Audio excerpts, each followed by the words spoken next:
আমি পিয়ালি। তো আজকে আমি চলে এসেছি দুটো দেশ পত্রিকা নিয়ে। একটা হচ্ছে 17 ফেব্রুয়ারি 2026-এর, আর একটা হচ্ছে 2 এপ্রিল 2025-এর।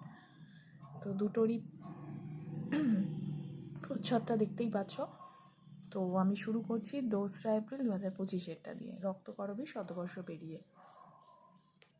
সম্পাদকীয়তে যেটা লেখা আছে, প্রলয় পথের দীপশিখা, রক্তকরবীর আলো শেষ মুক্তির পাথর ছড়ানো পথে মরা যৌবনের অভিশাপের বিপরীতে দাঁড়িয়ে থাকা এক সংকেত। বিরাহ নালে জ্বলে ওঠা আলো ভেঙে পড়ে সকল বন্দিশালা। মুক্তি তখন যতখানি আলোয় আলোয়, ঠিক ততটাই ধুলায় ধুলায়। তাই পৌষের গানে ডালার ক্ষুদ্র পরিসর পেরিয়ে শেষে ধুলার আঁচল ভরে ওঠে পাকা ফসলে। ধুলার আঁচল অথবা প্রলয়পথ। অন্ধকারের রাজা সেই প্রলয় পথে দীপশিখা হতে হয় নন্দিনীকেই। ভাঙনের পথে হাঁটতেও চাই আলো, যে আলো সকল বাধার ফাঁক দিয়ে উদ্ভাসিত হয়। সেই শক্তিকে ঠেকিয়ে রাখা অসম্ভব। রক্তকরবীর সজীব টেক্সট শতবর্ষ পেরিয়ে বারে বারে বলে যায় সেই কথা, মিলিয়ে দেয় কথার সঙ্গে সুর। অধ্যাপক নন্দিনীকে বলেছিলেন, সকালে ফুলের বনে যে আলো আসে তাতে বিস্ময় নেই, কিন্তু পাকা দেয়ালের ফাটল দিয়ে যে আলো আসে সে আর এক কথা। যক্ষপুরে তুমি সেই আচমকা আলো, এই আচমকা আলোর গান সকলের প্রাণে বাজতে থাকে অমুক কোনো অন্থেমের মতো। যক্ষপুরীর অন্ধকারে শোনা যায় সুর ও স্বর। Ring the bells that still can ring, forget your perfect offering, there is a crack in everything, that's how the light gets in. শোনা কি যেতে পারে না? এই গান সুরঙ্গ খোদাই করে সোনা তুলে কিশোর সন্তুষ্ট থাকতে পারে না। অনেক অনুসন্ধানের পর জঞ্জালের পিছনে খুঁজে পাওয়া একটি মাত্র রক্তকরবীর গাছই তার সেই ফাটল ভেঙে বেরিয়ে আসা আলো। প্রাণহীন সোনার তালের পারফেক্ট অফারিং ভুলে ওই রক্তকরবী ফুল হয়ে ওঠে একেবারে নিজস্ব তার দুঃখের ধন। আবার রঞ্জনের চোখে নন্দিনী নিজেই রক্তকরবী, আদরের ডাকনাম। রঙের তত্ত্বে যেভাবে কবিতায় অক্ষরের গায়ে সে লাগে ভিন্ন ভিন্ন রং, নন্দিনী তেমনই মনে হয় রঞ্জনের ভালোবাসার রং রাঙা। ভালোবাসার রক্তের রেখা নাটকের শেষে অনায়াসে পেরিয়ে যায় অন্ধকারের দুয়ার। চেনা গান মনে করিয়ে দেয় অন্ধকারের পেরিয়ে দুয়ার চায় চলে আলোকে। আলো আর ধুলো মিশে যায় একই লড়াইয়ের ডাকে। মৃত রঞ্জনকে দেখিয়ে ফাগুলাল বলে, ধুলায় দেখেছ ওই রক্তের রেখা? বিশু পাগল বুঝতে ভুল করে না, রঞ্জন আর নন্দিনী জীবন মরণের সীমানা ছাড়িয়ে ওই তাদের পরম মিলনের রক্ত রাখি। সেই ধুলোতেই পড়ে থাকে রক্তকরবীর কঙ্কন আর নন্দিনী। রাঙা আলোর মশাল এগিয়ে যায় শেষ মুক্তির আগুন নিয়ে। সেই আগুনের উত্তাপ শতবর্ষ পরে কতখানি উদ্ভাসিত করে আমাদের। রক্তকরবী রবীন্দ্রনাথের রক্তকরবী নয়, গ্রন্থাকারে 1925 সালে প্রথম প্রকাশিত হয় সেই নাটকের কবিকৃত অনুবাদ রেড অ্যালিয়ান্ডার্স ম্যাকমিলান থেকে। প্রবাসী পত্রিকার আশ্বিন 1331 সংখ্যায় প্রথম প্রকাশের পর বাংলায় বই হিসেবে রক্তকরবী লভ্য হয়েছিল 1926 ডিসেম্বরে। 1934 একবার মাত্র অভিনীত হয়েছিল এই নাটক। তারপর রক্তকরবীকে অপেক্ষা করতে হয়েছিল 1954 মে মাস পর্যন্ত। বহুরূপীর প্রযোজনা বুঝিয়ে দিয়েছিল নাটকের প্রকাশ্য রস আর গোপন অর্থ। সোনার চেয়ে আনন্দ অধিক মূল্যবান। প্রতাপের মধ্যে পূর্ণতা নেই, প্রেমের মধ্যেই পূর্ণতা। এই তো সোজা কথা নাটকে। তারই জন্য অন্ধকারের জলের আয়োজন, যাতে আলোর ভিক্ষা সহজ সুরে গ্রহণ করতে পারি। The light that breaks through a cracked wall is quite a different thing, বলেছিলেন অধ্যাপক। সেখান থেকেই ছড়িয়ে পড়ে প্রাণের বাসনা, প্রাণের আবেগ। There is a crack in everything. আলো ক্রমে আসবে। এই ছিল সম্পাদকীয়। মন্তব্যতে আছে, জানালায় পৃথিবী। অবশেষে পৃথিবীতে ফিরলেন সুনিতা উইলিয়ামস ও তার সহযোগী। মহাকাশ অভিযানে স্পর্শ করল এক ইতিহাস। তারা সেখানে আটকে পড়েছিলেন বলাটা বোধহয় ঠিক হবে না, এমন একটা ধারণা প্রচার করা হলেও সুনিতা এবং ব্যারি দুজনেরই বক্তব্য কিন্তু অন্যরকম। মন্তব্য দৃষ্টিকোণ 2, অবতরণের রাজনীতি। কোম্পানি যখন ইলন মাস্কের, প্রশাসনে যখন ট্রাম্প, তখন বিষয়টি কেবলমাত্র মহাকাশ গবেষণায় সীমাবদ্ধ থাকে না। রাজনীতি হচ্ছে গুপ্ত রোগ প্রকাশ্যে। ধর্মের নামে রাজনীতি এক মারণ রোগ। সেই রোগে আক্রান্ত এই রাজ্যের বিরোধী শাসক উভয়ই। ভূকম্পন দক্ষিণ পূর্ব এশিয়ায় Incorporated research institution for seismology বা আইরেস এর তথ্য তালিকায় যদি একবার চোখ বোলানো যায়, দেখা যাবে প্রতিদিনই কোনো না কোনো স্থানে বা বিস্তীর্ণ অঞ্চল জুড়ে হয়ে চলেছে ভূমিকম্প। এড়ানো যাচ্ছে না ক্ষয়ক্ষতি। দক্ষিণ পূর্ব এশিয়ার সাম্প্রতিক বিধ্বংসী ভূকম্পনে প্রাণ হারিয়েছেন অনেকেই। ভেঙে পড়েছে বহুতল। রিক্টার স্কেলে এই ভূমিকম্পের মাত্রা ছিল 7.7। অভিবাসন বিল। গত মাসের 11 তারিখে লোকসভায় আনা হয়েছিল দি ইমিগ্রেশন অ্যান্ড ফরেনার্স বিল। ভারতে প্রবেশ, বসবাস ও অভিবাসন সংক্রান্ত এই বিলটি সম্প্রতি লোকসভায় পাশ হলো কেন্দ্রীয় স্বরাষ্ট্র প্রতিমন্ত্রী নিত্যানন্দ রায়ের হাত দিয়ে। বিস্তর আলোচনার পর পাশ হয়ে অভিবাসন বিল। কেন্দ্রীয় স্বরাষ্ট্রমন্ত্রী অমিত শাহ স্পষ্ট জানিয়ে দিয়েছেন, ভারত কোনো ধর্মশালা নয়, তবে ব্যবসা, শিক্ষা, চিকিৎসা, ভ্রমণ এসব ক্ষেত্রে বাহু বাড়িয়ে অপেক্ষমান ভারত। আগেকার 4টি আইনের পরিবর্তে কার্যকর হবেই অভিবাসন বিল। The passport act 1920, the registration of foreigners act 1939, the foreigners act 1946 and the immigration act 2000। 4টি আইন থেকে নতুন অভিবাসন বিলের যাত্রাপথে অনুপ্রবেশ বা অধর্ম যদি সত্যি আটকানো যায় তবেই মঙ্গল। আচ্ছা, এখানে সংবাদচিত্র আছে একটা। আতশবাজিতে বিশ্ব রাজনীতি। স্পেনের ভ্যালেন্সিয়া অঞ্চলে প্রতি বছর 5 থেকে 19 মার্চ উদযাপিত হয় ফাইয়াস উৎসব। যদিও আতশবাজির প্রদর্শন শুরু হয়ে যায় মাসের 1 তারিখ থেকেই। সেন্ট জোসেফের স্মরণে এই উৎসব 2016 সাল থেকে ইউনেস্কোর intangible cultural heritage of humanity তালিকাভুক্ত হয়েছে। ছবিতে ফাইয়াসে আতশবাজি আর আলোর অঙ্গনে মিনিয়েচার যুদ্ধের ট্যাঙ্ক পরিচালক ভ্লাদিমির পুতিনের পুতুল। যক্ষপুরী নন্দিনী রক্তকরবী। লিখেছেন সৌরিন ভট্টাচার্য। প্রচ্ছদ কাহিনী 1। প্রচ্ছদ কাহিনী 2 লিখেছেন সৌমিত্র বসু। গভীর সত্যের সংলাপ। রক্তকরবী নিয়ে লিখতে বসে একজন অভিনয় শিল্পী হিসেবে প্রথমে কেন এই গল্পটাই মনে এলো আপনারা নিশ্চয়ই তা আন্দাজ করতে পারছেন। দর্শক বা পাঠক যে পরিবেশে আছেন, যে কোনো মহৎ নাটকের মতো রক্তকরবীও সেই পরিবেশটা ছেঁকে নিয়ে সেই মতো মানে তৈরি করতে পারে। প্রচ্ছদ কাহিনী 3 অনিতা অগ্নিহোত্রী লিখেছেন এক প্রতিবাদী স্বপ্নের মাস্তুল। বিশ্বযুদ্ধের প্রভাবে পৃথিবী জোড়া অর্থনৈতিক দুর্গতি, মূল্যবৃদ্ধি, প্রয়োজনীয় জিনিসের যোগানের টান, বেকারত্ব সবই ভারতের মতো ব্রিটিশ উপনিবেশে দরিদ্র মানুষ ও শ্রমজীবীদের জীবন দুর্বিষহ করে তুলেছে। তার নানা ঢেউ কবির সংবেদনশীল মনে এসে অভিঘাত তৈরি করে। বাংলায় একবিংশ শতকের প্রথম দশকেও ছিল নানা অস্থিরতা, বাম শাসনের শেষ পর্ব এবং দরজায় অপেক্ষমান অধীর বিরোধীরা। রাজনৈতিক দ্বন্দ্ব, অভিযোগের উত্তর প্রত্যুত্তরে বাতাস ভারী। রাজনীতি দুর্বৃত্তায়ন আশঙ্কার কারণ হয়ে দাঁড়াচ্ছে দরিদ্র শ্রমজীবী মানুষের জন্য। প্রচ্ছদ কাহিনী 4 আজও সমকালীন। দেবেশ চট্টোপাধ্যায় লিখেছেন। নাটকের সংলাপে আবেগনির্ভর দীর্ঘ স্বগতোক্তি এলিজাবেথীয় যুগের ইংরেজি নাটকের সংলাপ মনে পড়িয়ে দেয়। প্রকৃতির প্রতিশোধে নাটক রচনায় রবীন্দ্রনাথের ভাবনা আরও স্পষ্ট চেহারা নেয় রাজা ও রানী বিসর্জন নাটকে। এরপরে তিনি যখন মালিনী লেখেন, তখন তার নাটকে শেক্সপিয়ারের একটা প্রচ্ছন্ন ভাব দেখা যায়। আচ্ছা, এখানে ছোট গল্প। প্রথম গল্প ছিল হচ্ছে আত্মপ্রতারক অমিতাভ সমাজপতি। এখানে দেখানো হয়েছে একটি মানুষকে যার কোনো পিছুটান ছিল না। তার ছোটোবেলায় মা বাবা মারা যায় এবং সে মামার বাড়িতে মানুষ হয়, এবং তার মধ্যে একটা তৈরি হয় কি, মানে যেহেতু সে মামার বাড়িতে মানুষ হয় অন্য লোকেদের মাঝখানে, নিজস্ব জায়গা বলে কিছু তৈরি হয় না। তাকে সবসময় একটা দায়ভার নিয়ে চলতে হয় যে তাকে সবাইকে মানে সে কারোর একটা অনুগ্রহে আছে, সুতরাং তাকে একটা ইমেজ মেনটেন করতে হবে।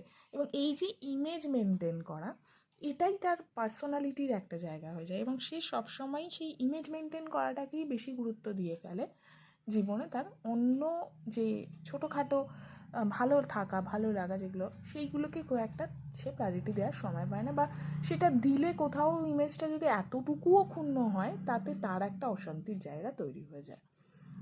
তো এটা নিয়েই গল্প। এই মানুষটির জীবনে অনেক মহিলা আসবে, কিন্তু কারোর সাথেই তিনি জড়াতে পারবেন না শুধুমাত্র এই ইমেজ মেনটেনিংয়ের জন্যই, এবং তার ভেতরে একটা অদ্ভুত দোলাচল দেখা যাবে পুরো গল্প জুড়ে। এইটাই বিষয়বস্তু ছিল এই গল্পটির। ধূমায়িত চায়ের কাপ বিথি ব্রহ্ম দ্বিতীয় গল্প। এই গল্পে দেখা যায় যে একজন দামিনী ও কামিনী দুই বোন এবার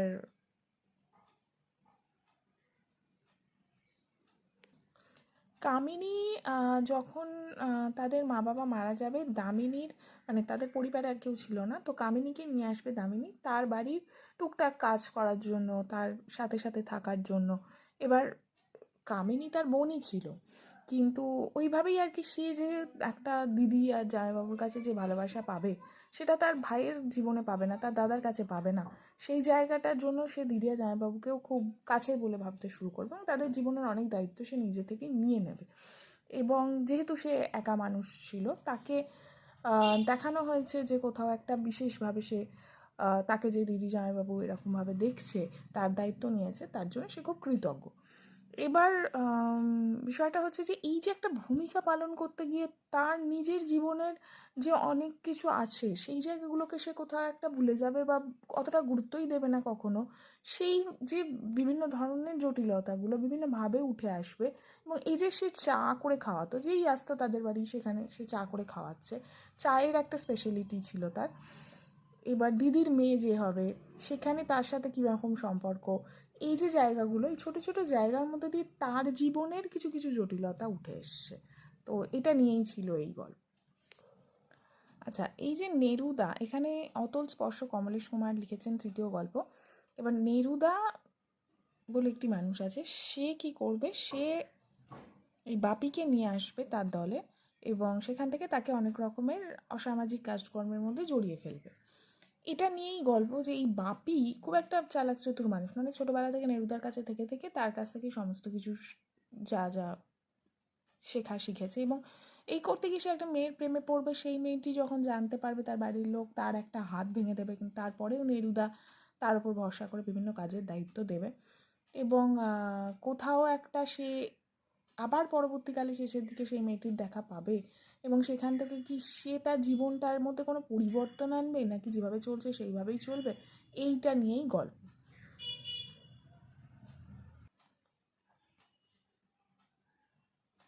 এখানে শিল্প সংস্কৃতিতে দিয়েছে অভিব্যক্তির স্বাতন্ত্র্য ও নব আঙ্গিক। আলোচ্য প্রদর্শনীতে 3 জন শিল্পীর কাজে সাম্প্রতিক শিল্পাবের একটা স্পষ্ট আভাস প্রকাশিত হয়। শিল্পের সাম্প্রতিক বাতাবরণ লক্ষ্য করলে দেখি ছবির জগৎ দ্রুত বদলে যেতে বসেছে। ভাবনা, উপকরণ, অভিব্যক্তি, প্রকাশ থেকে উপস্থাপনা, রূপান্তর ঘটেছে সর্বত্র। ছবি আঁকতে এখন কেবল রং তুলি, কাগজ, ক্যানভাসের ওপর নির্ভর করতে হয় না। উপকরণের বিস্তার জানান দেয় শিল্প মাধ্যমের অজস্র অভিমুখের পাশাপাশি প্রধান হয়ে উঠছে তার দৃশ্যরূপ। সেই সূত্রে পাল্টেছে শিল্প বিশ্ববিদ্যালয়ের নাম। প্রসঙ্গ, যা আগে আর্ট কলেজ নামে চিহ্নিত ছিল, পরিবর্তে আজ বলা হচ্ছে কলেজ অফ ভিজুয়াল আর্ট। ছবি হোক বা ভাস্কর্য, টেক্সটাইল অথবা সেরামিক, সব ক্ষেত্রেই শিল্প বিচারের অন্যতম মাপকাঠি তার চমৎকারিত্ব, টেকনিকের নবীনতা, শিল্পীর ভাব প্রকাশের দৃশ্যময় ভঙ্গিমা। 1925 সালে আর্জেন্টিনা থেকে ফেরার পথে পশ্চিম যাত্রীর ডায়েরিতে আপন মনে লিখে চলেছিলেন ছবি বিষয়ে অনেক জরুরি কথা। ছবিতে দৃশ্যতা স্থান সর্বাগ্রে হলেও যে কোনো দৃশ্যেই ছবি অভিধায় ভূষিত নয়। রং, স্পেস ও রেখা পরস্পরে মিলিয়ে মিশে সম্পূর্ণ প্রতিমা তৈরি হওয়া চাই, সে কথাও জানাতে ভোলেননি তিনি। বলতে গিয়ে তিনি সরল, গভীর ও মহৎ সম্পূর্ণতা ইত্যাদি কয়েকটা শব্দবন্ধের ব্যবহার করেছিলেন। এখানে কিছু ছবি নিয়েই এখানে আলোচনা রয়েছে। আচ্ছা, শেষ কথায় অতনু বিশ্বাস লিখেছেন, শুধুই কমেডিয়ান নাকি পরশ পাথর? একজন কমেডিয়ানকে টাচস্টোন হয়ে উঠতে গেলে প্রয়োজন আরও বিশেষ কিছু। শেক্সপিয়ারের জেস্টাররা যেন কোনো এক অদৃশ্য সুতোয় বেঁধে রাখে নাটকটাকে। জেস্টাররা প্রায়শই চারপাশে পরিবেশকে নস্যাৎ করে, নাটকের ঘটনা আর চরিত্রগুলিকে পর্যবেক্ষণ করে এবং উপহাস করে। তবু একজন কমেডিয়ানকে টাচস্টোন হয়ে উঠতে গেলে বোধ করি প্রয়োজন আরও বিশেষ কিছুর। ইংল্যান্ডের ওয়ারিকাশায়ার কাউন্টির ছোট্ট শহর স্ট্যাটফোর্ড আপন এভেনের শেক্সপিয়ারের পৈতৃক বাড়ির সামনের রাস্তায় হেনলি স্ট্রিটে নৃত্যের ভঙ্গিমায় ব্রোঞ্জের একটা অনবদ্য স্ট্যাচু রয়েছে টাচস্টোনের। এই স্থপতি জেমস বাটার, যিনি এই জেস্টারকে দেখেছেন জীবনের অনিশ্চিত ভারসাম্যের প্রতীক হিসেবে। My point being that we dance through life finely balancing optimism above us, but tragedy lurks behind, বলেছেন বাটার। এই উপলব্ধিটুকু এবং তার প্রকাশভঙ্গিটুকু অর্জন না করতে পারলে বোধ করি সত্যিকারের টাচস্টোন পরশপাথর হওয়া যায় না, শুধুমাত্র একজন জেস্টার হয়েই থাকতে হয়।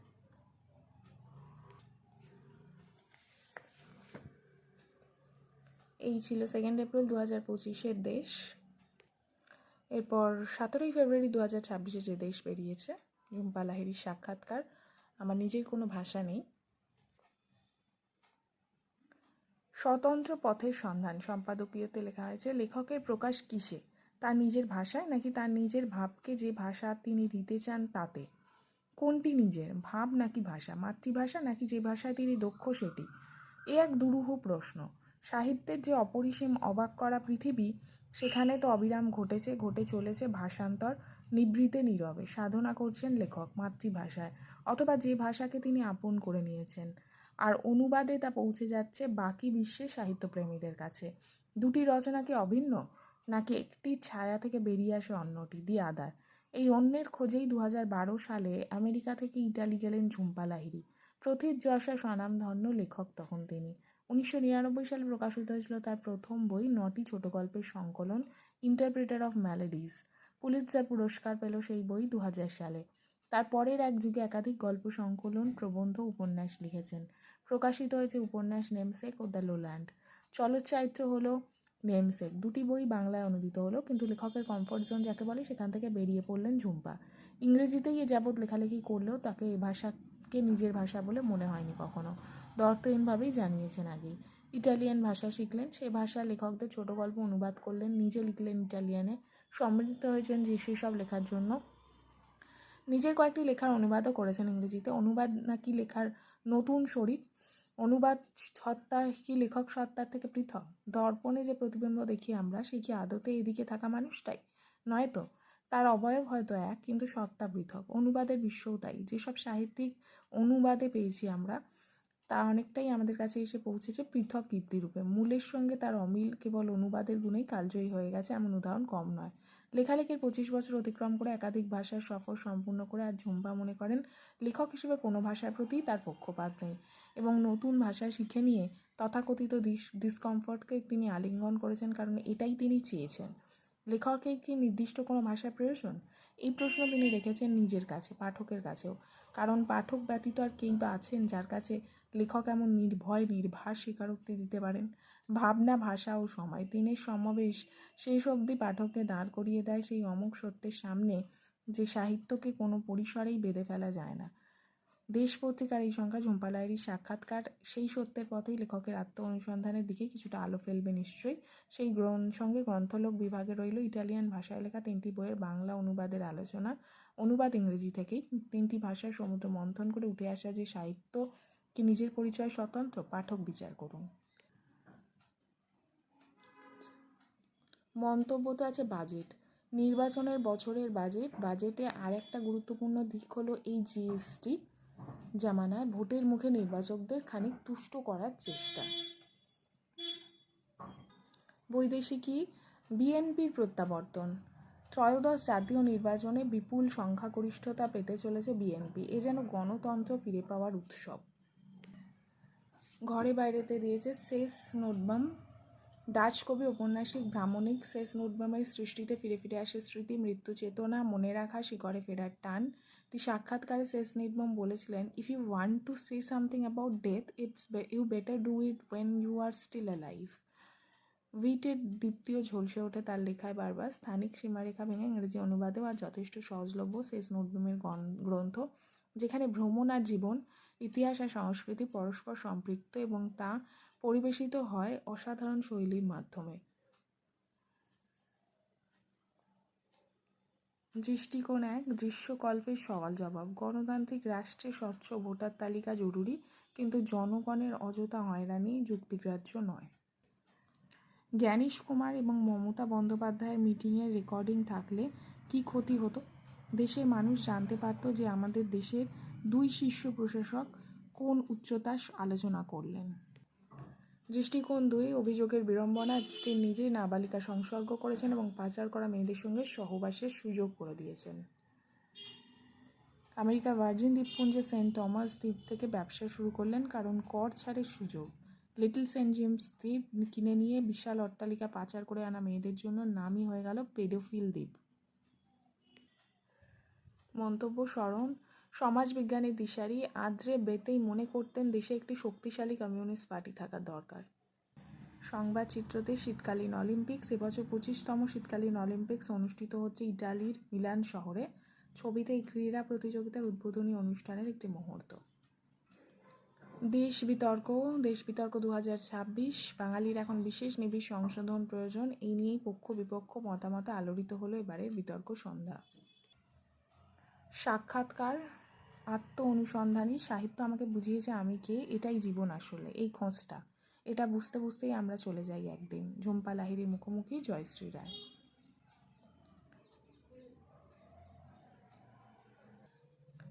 মা নানা গল্প করত, কাজ করতে করতে বলে উঠত বহু কথা। এই শহরটা যত না আমার নিজের স্মৃতিতে আছে, তার চেয়ে অনেক বেশি আছে ওই স্মৃতিতে।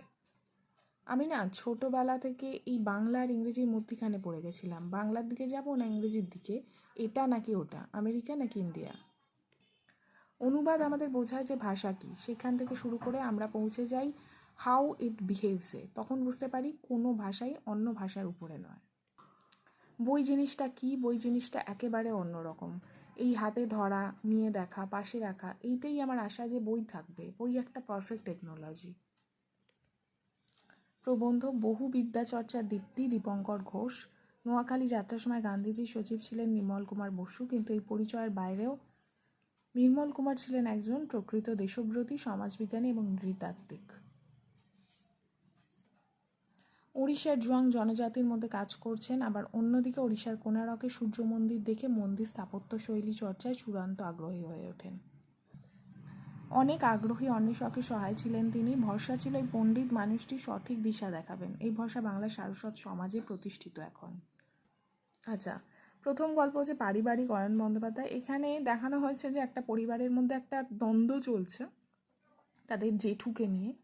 এবার সেই জেঠু অন্য একটি সম্পর্কে জড়িয়ে পড়েছে এবং তাই নিয়ে বিভিন্ন রকমের মতবাদ যা হয় একটা পরিবারের মধ্যে বিভিন্ন জায়গা উঠে আসছে। তো এইটা নিয়েই পুরো গল্পটা। আচ্ছা, দ্বিতীয় গল্প হচ্ছে সহবাস রূপলেখা ঘোষ। এই গল্পটি আমার বেশ ভালো লেগেছে। এটা হচ্ছে একজন মানুষ যিনি একাই থাকেন তার বাড়িতে, তার বাবা মারা যাওয়ার পর বাবার সাথে তিনি থাকতেন, একটি স্কুলে পড়াতেন, তারপর স্কুলের চাকরিটিও থেকে তিনি রিটায়ার করবেন এবং মা বাবা মারা যাবে এবং তারপরে তিনি একাই থাকবেন এবং তিনি সবসময় একটা বোধ করতেন যে কেউ একজন আছে ওই পাশে। এবার সেই মানুষটির পরবর্তীকালে খোঁজ পাওয়া যাবে যে তিনি একজন মানে ক্রিমিনাল, তিনি অনেক কিছু করেছেন, করে ওখানেই গা ঢাকা দেওয়ার চেষ্টা করছিলেন। তো এই যে মানুষটির উপলব্ধি উনি পেয়েছিলেন, ওনার উপস্থিতি উনি টের পেতেন অনেক দিন ধরেই। শেষে অনেকভাবে খবরে দেখানো হবে কিন্তু উনি দেখতে চাইবেন না আর মানুষটাকে, কারণ উনি সেই উপস্থিতিটা যে ভিতর থেকে টের পেয়েছিলেন ওটা নিয়েই থাকতে চাইবেন, কারণ ওই উপস্থিতিটা যেহেতু উনি একা থাকতেন এবং ওনার একা থাকতে কোথাও সমস্যা হতো মাঝে মাঝেই, তো ওনার ওই উপস্থিতিটা খুব ভালো লাগতো। তো ওই কারণে উনি আর পরবর্তীকালে এটা নিয়ে খুব একটা গুরুত্ব দেবেন না যে উনি কিছু ক্রাইম করেছেন বা কিছু খারাপ কাজ করেছে। ওনার ওই উপস্থিতিটা ওনার কাছে খুব ভালো লাগার একটা জায়গা ছিল, তো সেই কারণে তো সেটা নিয়েই একটা উপন্যাস, এই একটা গল্প। সখা মোনালিসা চন্দ্র লিখেছেন তৃতীয় গল্প। এখানে একটা মানে কানুবাবুর ভাগ্নে যখন ছোটকু যাবে, সেই মামার বাড়িতে এসে একটা পাখা নিয়ে আর কি এখানে একটা খুব সমস্যা তৈরি হবে এবং শেষ পর্যন্ত কি হবে এই নিয়েই একটা উপন্যাস। আচ্ছা, শিল্প সংস্কৃতিতে এসছে এই একক প্রদর্শনের অধিকাংশ ছবি অতিকেন্দ্রিক, প্রকৃতিকেন্দ্রিক। প্রকৃতির মধ্যে শিল্পী দেখেছেন শক্তি ও আশ্বাস। শিল্পী রাজা লাহিড়ী পেশায় ডাক্তার, কিন্তু তার শিল্পচর্চা দীর্ঘদিনের। সম্প্রতি তার বেশ কিছু ছবি নিয়ে একটি একক প্রদর্শনী অনুষ্ঠিত হয়ে গেল একাডেমি অফ ফাইন আর্টসে। প্রথাগত শিল্প শিক্ষার ধাপগুলির মধ্যে দিয়ে না গেলেও তার দৃষ্টিপথ প্রশংসনীয়। অধিকাংশ ছবি প্রকৃতিকেন্দ্রিক এবং প্রথমেই যে বিষয়টা লক্ষ্য করবার মতো তা হলো প্রায় কোনো কাজেই মানুষের উপস্থিতি নেই। এর ফলে একটা আশ্চর্য ব্যাপার ঘটে, মনুষ্য চিহ্নবিহীন এই যে প্রকৃতির বিস্তার, তার মধ্যে নিজস্ব একক উপস্থিতি নিয়ে ঢুকে পড়েন স্বয়ং দর্শক, পৌঁছে যান দূর থেকে দেখা এইসব নিসর্গ দৃশ্যের একেবারে সন্নিকটে। এই যে দূর থেকে দেখা, এর মধ্যে একটি মৃদু ডিসকোর্সের সুতো খুঁজে পাওয়া সম্ভব। সাহিত্যের ক্ষেত্রে একসময় যাকে প্যাস্টোরাল নামে অভিহিত করা হতো, অর্থাৎ নাগরিক সভ্যতা ক্লান্ত মানুষের অন্তরে তৃষ্ণা অনাবিল প্রকৃতিবৃত্ত সম্পর্কে, তা যেন শিল্পীকেও আচ্ছন্ন করেছে এমনটা মনে হয়।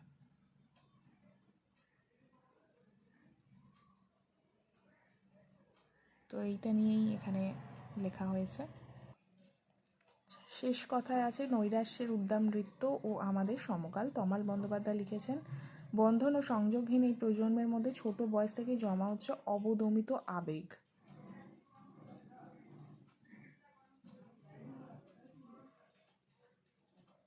ক্ষমতা কুক্ষিগত রাখতে চাওয়া আমাদের ভোট রাজনীতি জনগণের সঙ্গে প্রতারণা তো করছেই, দূরদর্শিতাহীন একের পর এক সস্তা জনমৈনী প্রকল্প নির্ভর হয়ে নতুন প্রজন্মের পায়ের তলার মাটিকে করে তুলেছে চোরাবালির মতোই অনিরাপদ।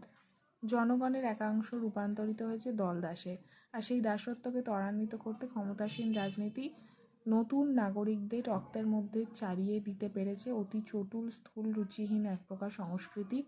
এই খেলো অন্তঃসারহীন শরীরী বা প্রায় মনুষ্যত্বের সংস্কৃতি অপরিণত মনে কাজ করছে এক প্রকার স্লো পয়জনিংয়ের মতো, যা ধাপে ধাপে নষ্ট করে দেওয়ার নির্মম খেলায় মেতে উঠেছে নবীনত মদের নিজস্ব চিন্তাভাবনা ও মননের গভীরতাকে।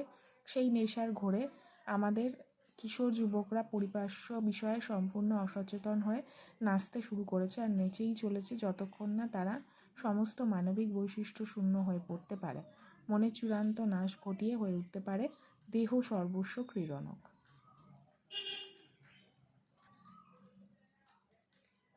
এই ছিল দেশ 17 ফেব্রুয়ারি 2026।